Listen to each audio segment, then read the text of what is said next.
Hello children. Today I am going to teach you class 8th history chapter 3 ruling the countryside. In chapter 2 from trade to territory, students you studied that how East India Company came as a trading company in India and then how they became the ruler of a vast empire. In this chapter we will discuss that how East India Company formulated some new methods of revenue collection. The topic is the company becomes the Diwan. On 12th August 1765, the East India Company got the Diwani right and it was granted by Shah Alam II, who was the Mughal emperor. So this was granted after Battle of Buxar, which was fought on 1764.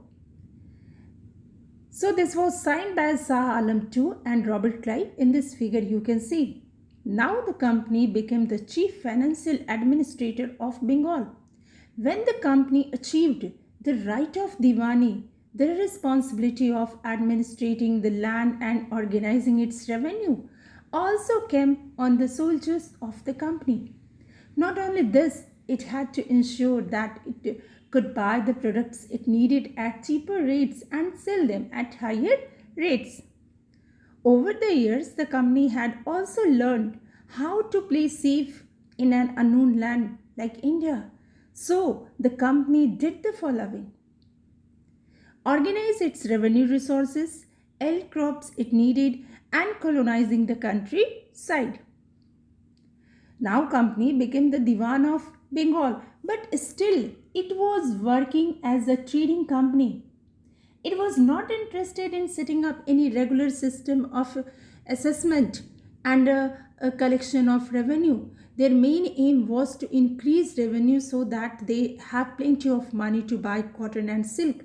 But the price of the goods had to increase so far, and here within 5 years the value of the goods bought by the company in Bengal doubled. Before 1865, the company had purchased goods in India by importing gold and silver from Britain. Now the revenue collected in Bengal could finance the purchase of goods for export. So here a big problem. And the problem was the economy of Bengal faced a deep crisis because of the following. Artisans left Bengal as they were being forced by the company to sell their products at cheaper rates. Peasants were unable to pay the heavy dues laid on them. Agriculture was collapsing, and a big famine of 1770 hit Bengal, and this killed about 10 million population there, washing out about 1/3 of the population of Bengal. Thank you, class.